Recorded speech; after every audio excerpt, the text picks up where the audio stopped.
네, 할렐루야. 모든 은혜교회 성도님 가정 가운데 하나님의 은혜와 평강이 가득하시기를 축복합니다. 우리 다 함께 묵도하심으로 하나님 앞에 마음을 정돈하고 예배로 들어가는 시간 갖도록 하겠습니다. 묵도하시겠습니다.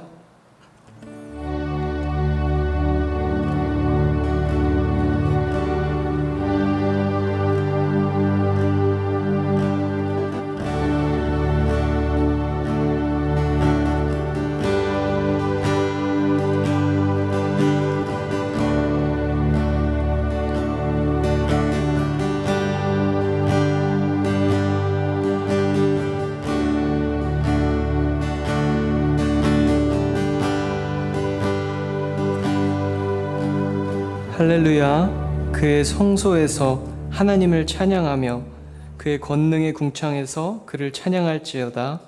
그의 능하신 행동을 찬양하며 그의 지극히 위대하심을 따라 찬양할지어다. 나팔 소리로 찬양하며 비파와 수금으로 찬양할지어다. 호흡이 있는 자마다 여호와를 찬양할지어다. 할렐루야.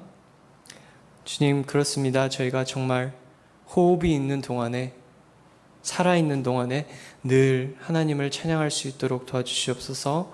이 모든 말씀 살아계신 예수 그리스도의 이름으로 기도드렸습니다. 아멘. 우리 다 함께 이 세상 험하고 찬양하시도록 하겠습니다.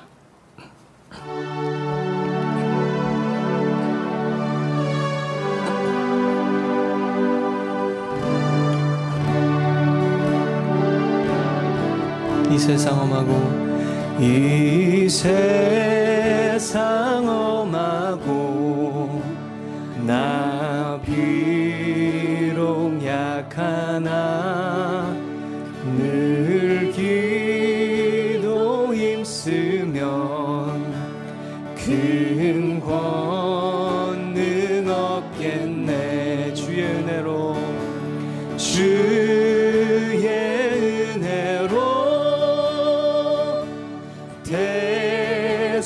받아서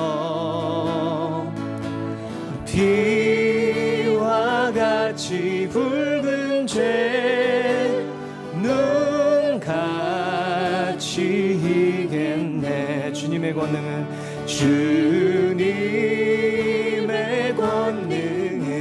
한없이 크오니 돌 같은 내 마음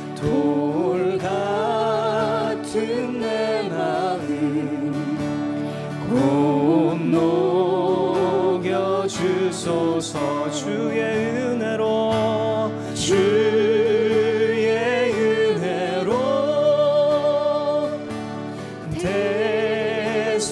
대속받아서 비와 같이 붉은 죄 눈같이 희겠네. 내 맘이 약하여 늘 넘어집니다. 늘 넘어지오니 주 예수 힘주사 굳세게 하소서. 주의 은혜로 대속받아서 비와 같이 붉은 죄 눈같이 희겠네. 죄사함 받은 후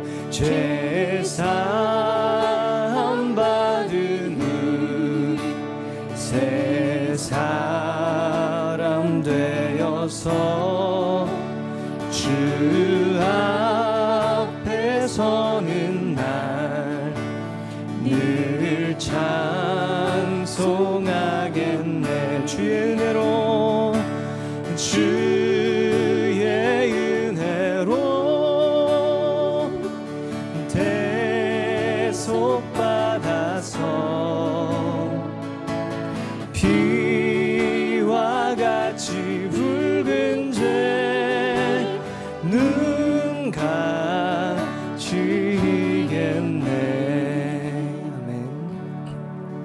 죄에서 자유를 얻게 함은 찬양하시겠습니다.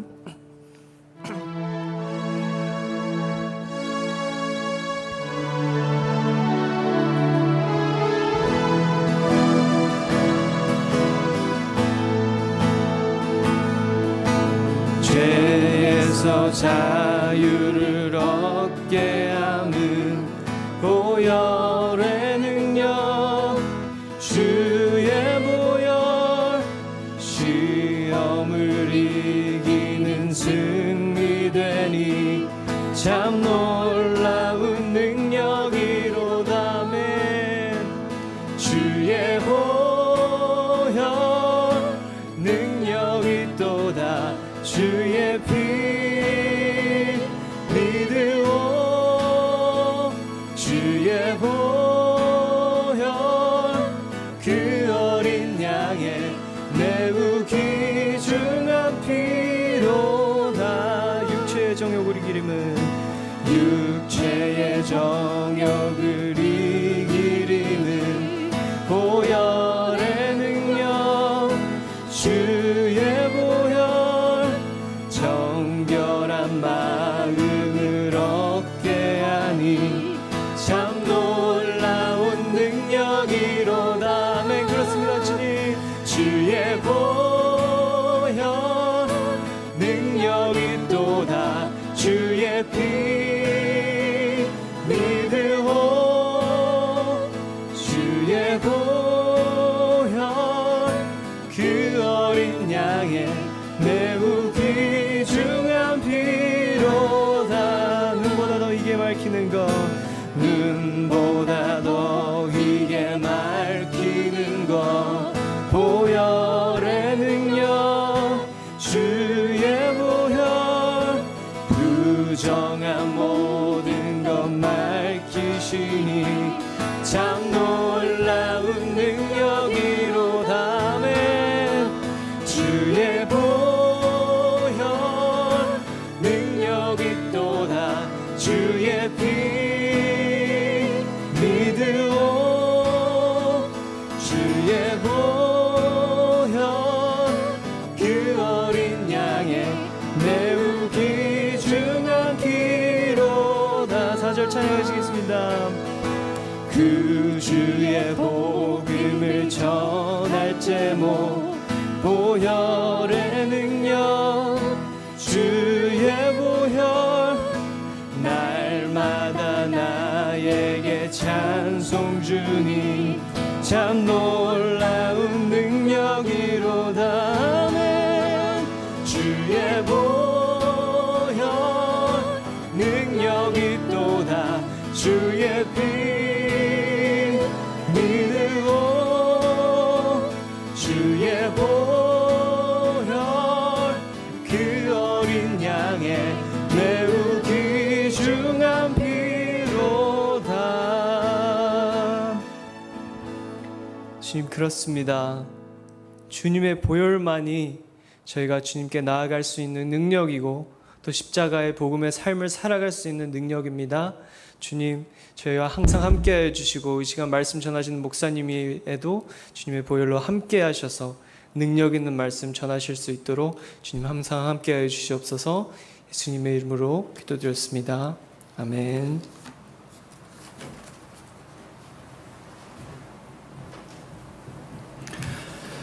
할렐루야 반갑습니다 한 주 동안 평안하셨습니까?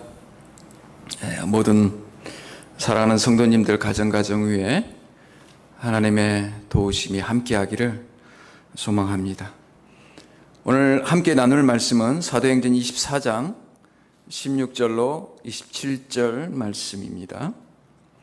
사도행전 24장 16절로 27절 말씀 우리 한 목소리로 읽겠습니다. 이것을 인하여 나도 하나님과 사람을 대하여 항상 양심에 거리낌이 없기를 힘쓰노라. 여러 해 만에 내가 내 민족을 구제할 것과 제물을 가지고 와서 드리는 중에 내가 결례를 행하였고 모임도 없고 소동도 없이 성전에 있는 것을 저희가 보았나이다. 그러나 아시아로부터 온 어떤 유대인들이 있었으니 저희가 만일 나를 반대할 사건이 있으면 마땅히 당신 앞에 와서 송사하였을 것이요 그렇지 않으면 이 사람들이 내가 공회 앞에 섰을 때에 무슨 옳지 않은 것을 보았는가 말하라 하소서.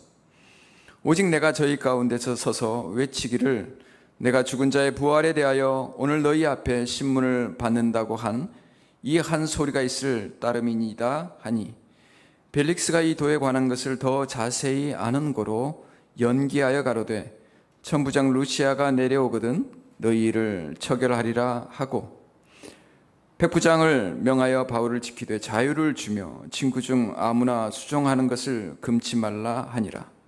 수일 후에 벨릭스가 그 안에 유대 여자 두루실라와 함께 와서 바울을 불러 그리스도 예수 믿는 도를 듣거늘 바울이 의와 절제와 장차 오는 심판을 강론하니, 벨릭스가 두려워하여 대답하되 시방은 가라, 내가 틈이 있으면 너를 부르리라 하고, 동시에 또 바울에게서 돈을 받을까 바라는 고로 더 자주 불러 같이 이야기하더라. 이태를 지내서 보르기오 베스도가 벨릭스의 소임을 대신하니, 벨릭스가 유대인의 마음을 얻고자 하여 바울을 구류하여 두니라. 아멘. 사도행전 24장은 이제 사도 바울을 죽이려고 작정한 유대인 40명을 피해서 밤에 긴급 후송을 합니다. 무려 500여 명이나 되는 군대를 소집하고 짐승을 준비해서 사도 바울을 당시에 총독 본부가 있는 가이사랴까지 이동을 합니다. 그리고 이제 닷새가 지난 후에 바울을 고소한 사람들이 와서 몇 가지 고소 내용을 벨릭스 앞에서 이야기를 합니다. 이에 대해서 이제 바울이 오늘 변명을 하게 됩니다. 그리고 바울이 자기 변론을 하게 됩니다. 사도 바울의 그 변명은 내가 특별히 이들을 회방하거나 혼란스럽게 한 일이 없고 로마의 법을 어긴 일도 없다. 나는 단지 부활에 관해서 이야기를 했을 뿐이다. 이렇게 이야기합니다. 그러면서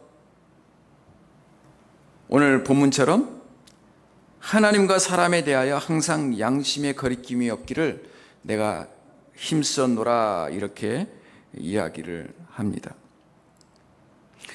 그리고 이 벨릭스가 이 이야기를 듣고 바로 판결하지를 못하고 보류하게 됩니다. 흥미로운 것은 이 벨릭스와 사도 바울이 모든 통치자와 왕들 중에 가장 오랜 시간을 보냈다는 겁니다. 무려 3년이라는 기간을 같이 보내게 됩니다. 이게 보통 기간이 아닙니다. 그렇지만 이 벨릭스가 그 사도 바울의 복음도 듣고 대화도 하지만 결국에는 그가 사도 바울의 복음을 받아들이지 못합니다. 참 안타까운 사건이고 어찌 보면 가장 불쌍한 인생이 아닌가 싶습니다. 우리가 언젠가 가장 아름다운 이야기를 나누었습니다. 그 가장 아름다운 이야기는 하나님의 사랑에 관한 이야기입니다. 들어도 말해도 또 듣고 싶고 말하고 싶은 아름다운 이야기, 아름다운 인생. 하나님의 사랑에 관련된 이야기고, 반대로 가장 불쌍한 인생은 무엇이냐? 하나님의 사랑을 알지도 못하고 받아들이지도 못한 인생입니다. 오늘은 그 벨릭스의 인생을 한번 추적해 보려고 합니다. 벨릭스의 인생은 세상적으로 보면 성공한 인생입니다. 로마 글라디오 황제의 아버지 안토니아가 있는데, 이 안토니아 집안의 노예로 그가 팔려옵니다. 노예였다가 그가 아부와 충성을 잘합니다. 그래서 그가 자유 시민의 신분을 얻게 됩니다. 노예에서 자유 시민이 됩니다. 그런데 글라우디오 황제의 이 호의를 입는 바람에 그가 그냥 단순한 시민이 아니라 기사의 직분을 받게 됩니다.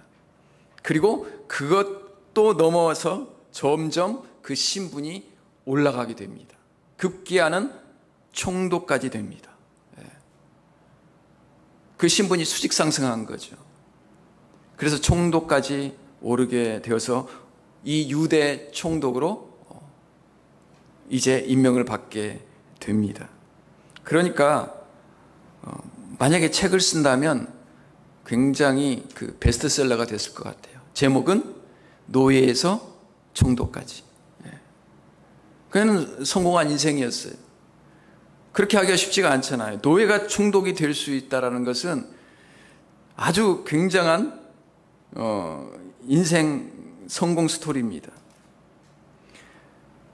그가 유대 총독에 임명된 후에도 황제에 대한 충성과 로마에 대한 충성 때문에 유대인들을 엄청나게 핍박을 했어요.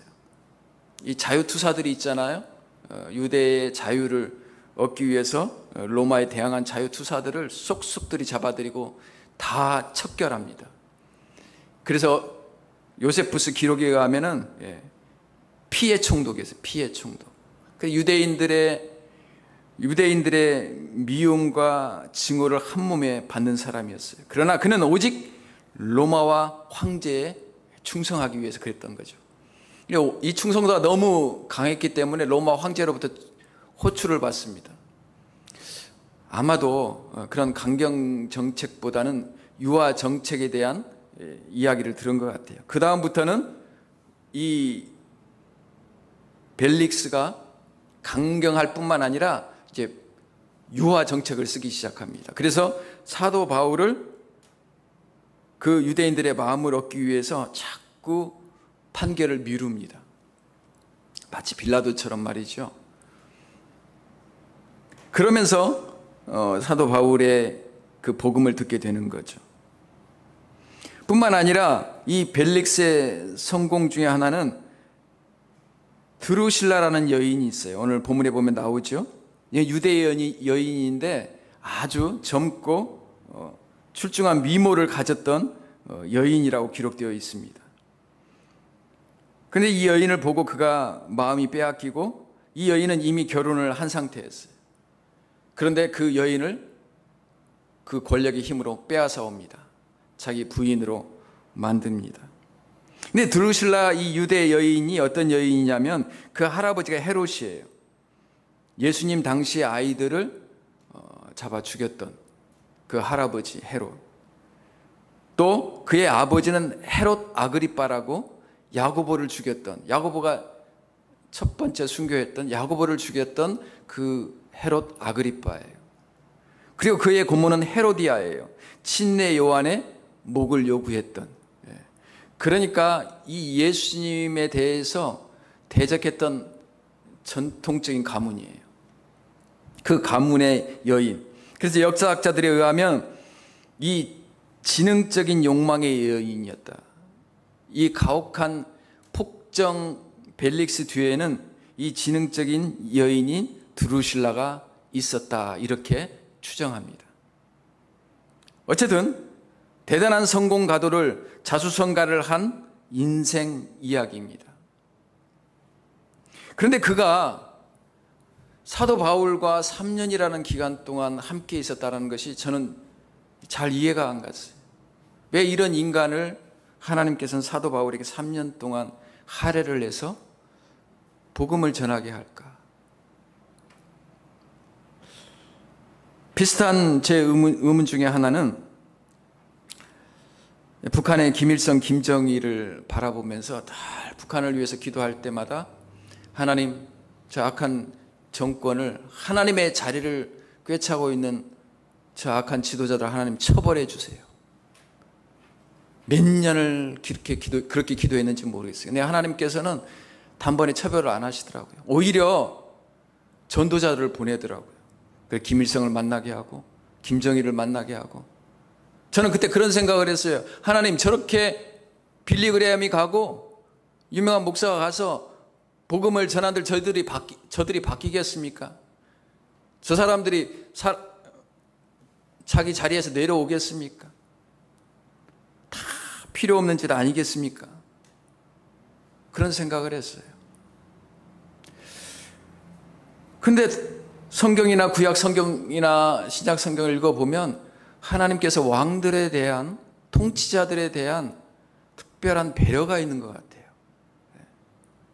여러분, 구약 성경을 보면은 이 왕들에게 선지자들을 보냅니다. 바로도 그러죠. 모세가 바로에게 갔는데 한두 번 이야기하고 끝나면 하나님께서 심판해 버리시면 되는데, 여러분 몇 번이나 그에게 통보를 합니까? 10번이나요.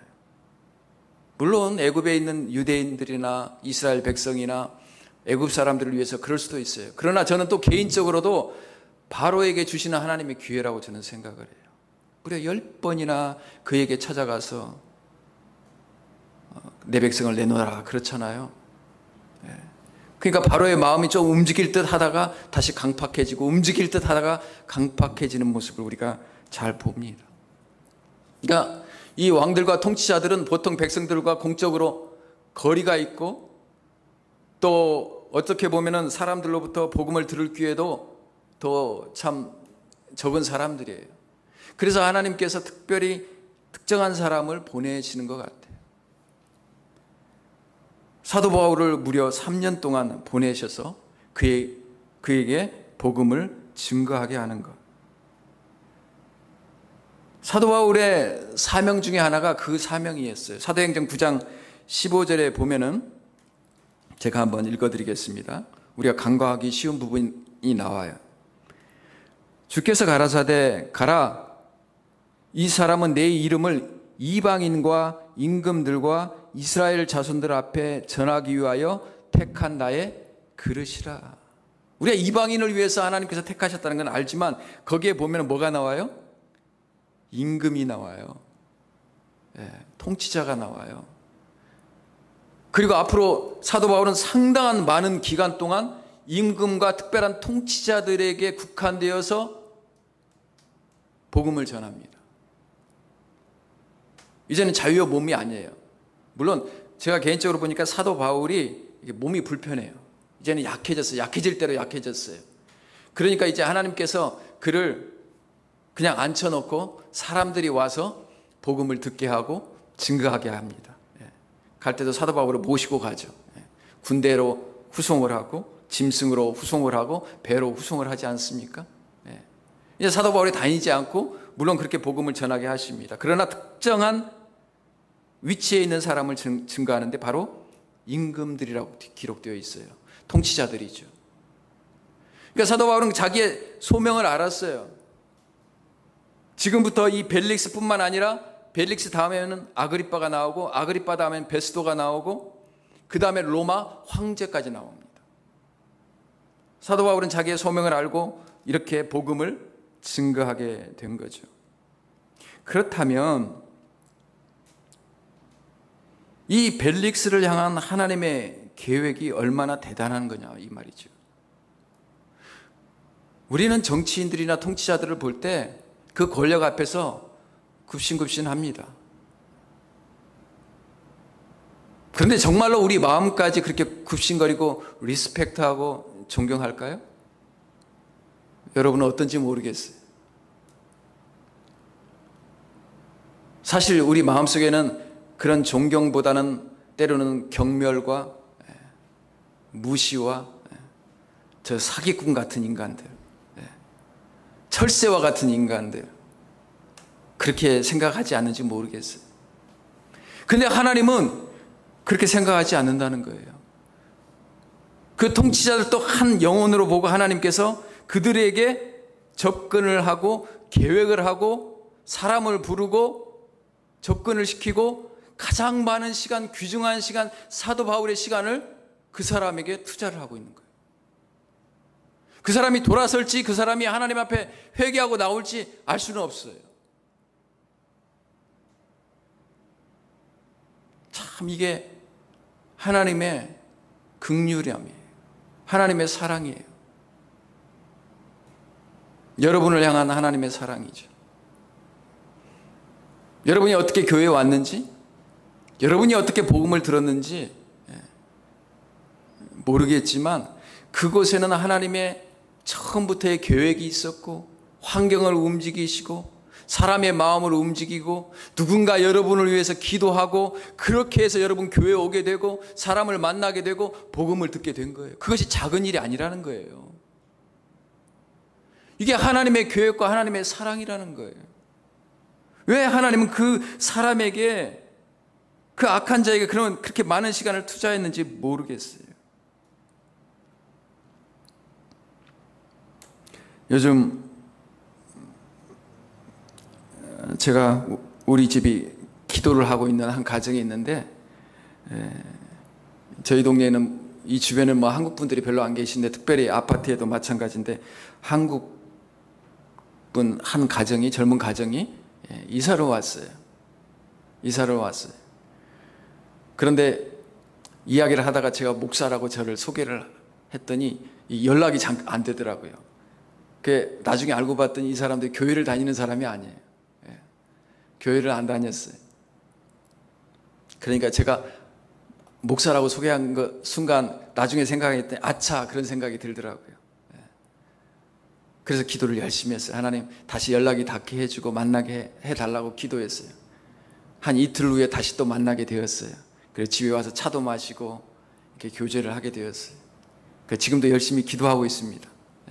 정말 그들이 하나님을 알고 하나님의 사랑을 알고 또 구원받기를 기도하고 있습니다.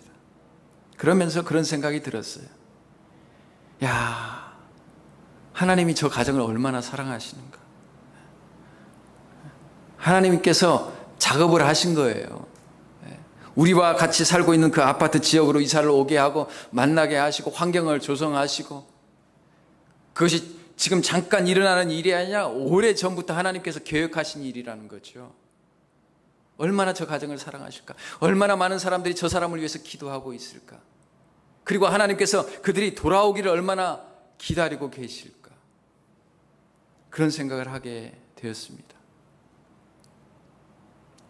하나님이 정말 벨릭스를 불쌍히 여겼던 거죠. 자신은 세상적으로 성공했다고 생각할지 모르지만 하나님께서 그의 영혼을 불쌍히 여기셨어요. 그래서 사도 바울을 불러서 그와 함께 하게 한 거죠. 그래서 사도 바울이 아마도 기도했을 겁니다. 그리고 그에게 복음을 전하게 됩니다. 그런데 24절에 보니까 이렇게 기록이 되어 있어요. 수일 후에 벨릭스가 그 아내 유대 여자 드루실라와 함께 와서 바울을 불러 그리스도 예수 믿는 도를 듣거늘 그랬습니다. 자기 아내도 함께 와서 그 예수 믿는 도를 들어요. 또 이 벨릭스에 대해서 소개할 때 22절에 보면 벨릭스가 이 도에 관한 것을 더 자세히 아는 거로 이렇게 되어 있어요. 그러니까 벨릭스가 십자가의 도를 안다는 거예요. 십자가에 예수님이 죽으신 그 부활의 사건을 알고 그 제자들이 무슨 일을 하고 있는가를 그가 통치자였기 때문에 알기도 하고 개인적으로 관심이 있어서 알기도 한 거고, 뿐만 아니라 그 아내가 누구예요? 예수님과 연결이 되어 있는 드루실라예요. 그래서 알고 있는 거예요. 아마 훨씬 더 자세한 내용을 알고 있었을 거예요. 그래서 아마 관심이 있어서 아내까지 그 예수 믿는 도를 듣기 위해서 옵니다. 사도 바울이 복음을 전합니다. 25절에 보니까 의와 절제와 장차 오는 심판을 강론하니 이렇게 되어 있습니다. 의와 절제와 장차 오는 심판, 복음을 증거한 거죠. 예수 그리스도를 믿는 것이 진정한 의로움이고, 그리고 그 예수를 믿음으로 말미암아 이 세상에서 절제하며 살고, 믿는 자에게는 하나님께서 나중에 심판하시면서 보상하실 것이다. 하나님께서 이 세상에 잘못된 의는 다 심판하실 것이다. 얼마나 이 복음을 증거했지만은 벨릭스가 이 이야기를 듣는 순간 찔렸겠어요. 양심이 찔렸겠어요. 자기가 어떤 사람이에요? 의롭지 못한 사람이에요. 자기가 통치자지만 의롭지 못한 통치자예요. 자기가 한 일을 알고 있어요. 자기가 남의 아내를 뺏어왔어요. 의롭지 못했어요. 권력으로 뺏어왔어요. 절제하지 못했어요. 그럼 무엇이 기다리고 있어요? 심판이 기다리고 있다는 이야기를 그가 듣게 되었어요. 두려웠어요. 그래서 스톱하고 외쳤어요. 그리고 내가 나중에 너를 부를 거니까 오늘은 여기까지 하자, 이렇게 한 거죠. 이 순간을 보면 참 안타까운 순간이에요. 정말 마치 마음의 문이 이제 열리려고 하는 그 순간에 갑자기 마음 문을 싹 닫아버리는 순간. 만약에 정말 그 마음 문을 열기만 했다면 그가 하나님 앞에 나올 수 있고 하나님을 만날 수 있고 회개할 수 있었을 텐데 하는 그 아주 짧은 이 순간, 복음을 전하다 보면 그런 순간들을 자주 경험하게 됩니다. 예수 그리스도를 전하고 그 십자가에 전하고 당신이 죄인입니다, 예수 그리스도를 믿으셔야 됩니다 라고 하는 그 순간에 마음이 열릴 듯 하다가 뭔가 그의 생각에 뭐가 들어가서 그 마음 문이 딱 닫히는 그 순간이 있어요. 보여요. 정말 안타까운 그 순간. 그가 오늘 보니까 벨릭스가 두려워하여 그렇게 되어 있죠. 양심이 찔렸어요. 두려웠어요. 이게 얼마나 좋은 징조인지 모릅니다.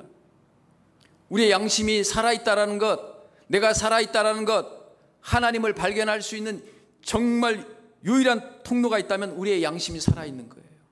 그래서 내가 내 안에 있는 죄를 발견하고 내 안에 있는 어두움을 발견하고 내 안에 하나님이 없는 것을 깨닫는 거죠. 그 두려움이 오는 순간 살아있다라는 거죠. 가능성이 있다라는 겁니다. 빌라도가 그랬어요. 예수님을 조사해 보니까 죄가 없어요. 흠이 없어요. 그래서 석방하려고 했어요. 그런데 유대인들 그렇게 해주지 않는 거예요.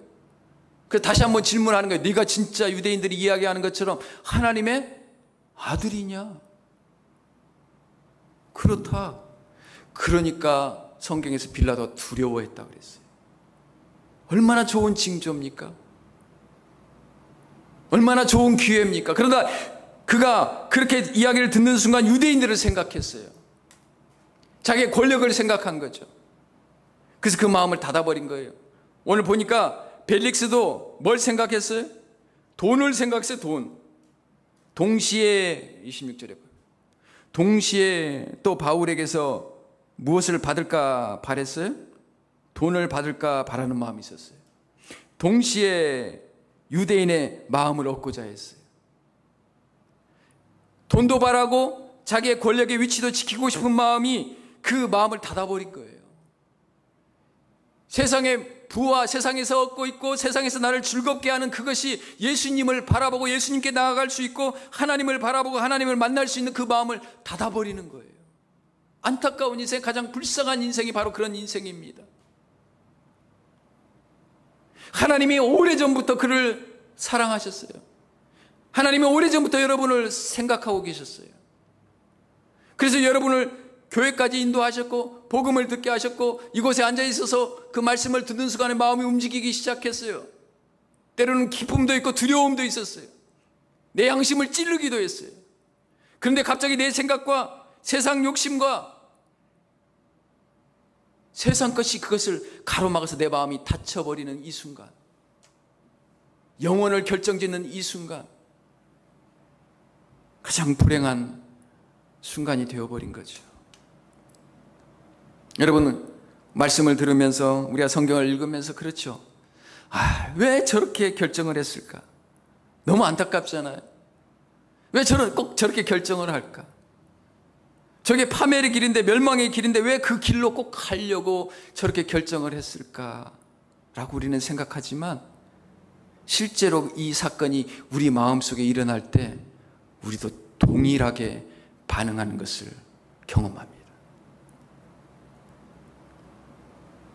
삼자로 봤을 때, 삼자가 관찰했을 때, 다른 사람이 나에게 상담을 요구했을 때 내가 정말 바른 길이 무엇이고 바른 의가 무엇이고 무엇을 선택해야 옳은 길로 가는지 우리가 잘 상담해줘요. 이야기해줘요. 눈에 보여요. 인생의 훈수할 때는 굉장히 다 보입니다. 그런데 그 문제가 진짜 이 세상의 문제가, 돈의 문제가, 권력의 문제가, 미래의 문제가 내게 닥쳐올 때는 나도 동일하게 반응을 합니다. 하나님의 말씀이 내 양심을 찌르고 하나님의 말씀이 내 마음을 울릴 때에 그 마음 문을 열고 하나님 앞에 나가지를 못하는 거예요. 다음에 나가지, 보류하는 거예요. 다음에 듣지, 다음에 기회가 있겠지. 여러분, 정말 다음에 기회가 있을까요? 다음에 그렇게 정말 내 마음에 계속해서 울림이 있을까요? 다음에도 계속해서 내 양심에 찔림이 있을까요? 한 번 듣고 두 번 듣고 계속 문을 닫고 또 닫으면 우리의 마음이 둔해지기 시작합니다.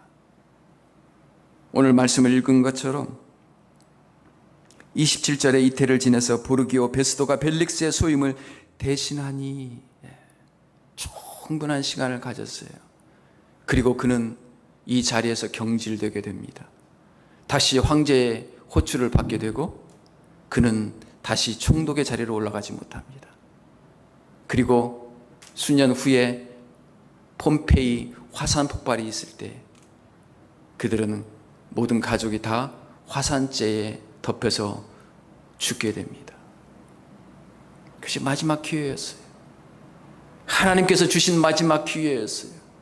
하나님께서 배려하신 마지막 기회였어요. 하나님께서 불쌍히 여기시고 긍휼히 여기신 마지막 기회였어요.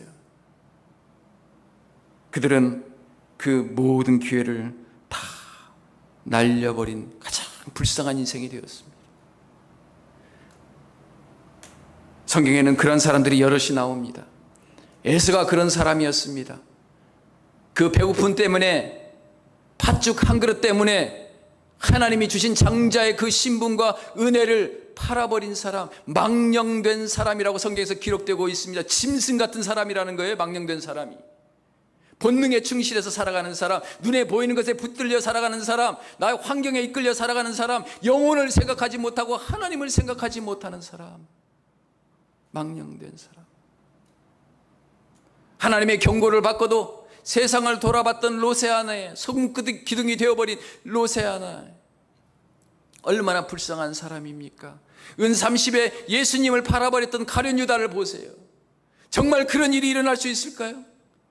그 예수님과 그렇게 오랜 시간 동행을 하면서 예수님을 바라보면서 예수님을 경험했음에도 불구하고, 말씀을 들었음에도 불구하고 그의 마음이 다쳐버려서 모든 기회를, 마지막 기회까지 다 날려버렸던 사람, 가룟 유다. 사랑하는 여러분, 예배당까지 왔다고 해서, 우리가 하나님의 말씀을 듣는다고 해서 우리가 예수님을 아는 사람들은 아닙니다. 우리가 예배를 드린다고 해서, 우리의 마음이 조금 은혜를 받았다고 해서 그것이 꼭 예수님을 믿는다라는 보장이 없습니다.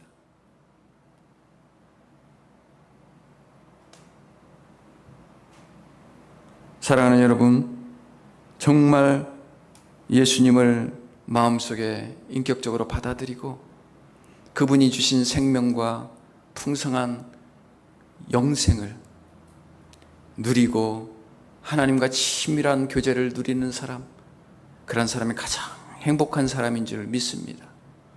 참 어렵지 않습니까? 요즘 하루하루 살아가는 것이 참 어렵습니다. 각박합니다.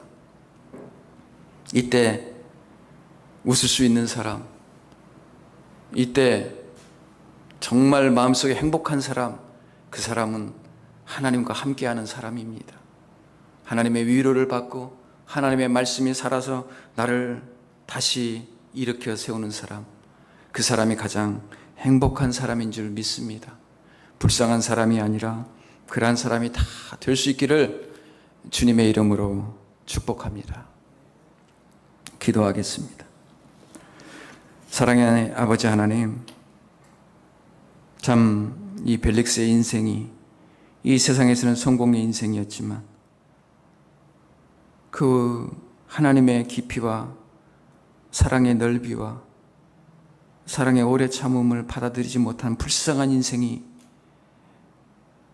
인생으로 끝나버린 것을 하나님 봤습니다. 마지막 기회까지 다 잃어버린 것을 봤습니다. 아버지 하나님, 이 시간 우리 자신을 돌아보게 해주시고 하나님의 그 깊고 오묘하고 기이한 사랑이 무엇인가를 우리 삶 속에서 발견해내며 하나님 앞에 영광 돌려드리며 그 사랑에 화답하며 살아가는 당신의 자녀들 다 되게 하여 주시옵소서. 우리의 마음 문이 닫혀버리고 하나님의 마음이 강팍해져서 하나님의 말씀에 반응하지 못하는 불쌍한 인생 되지 않게 하여 주시옵소서.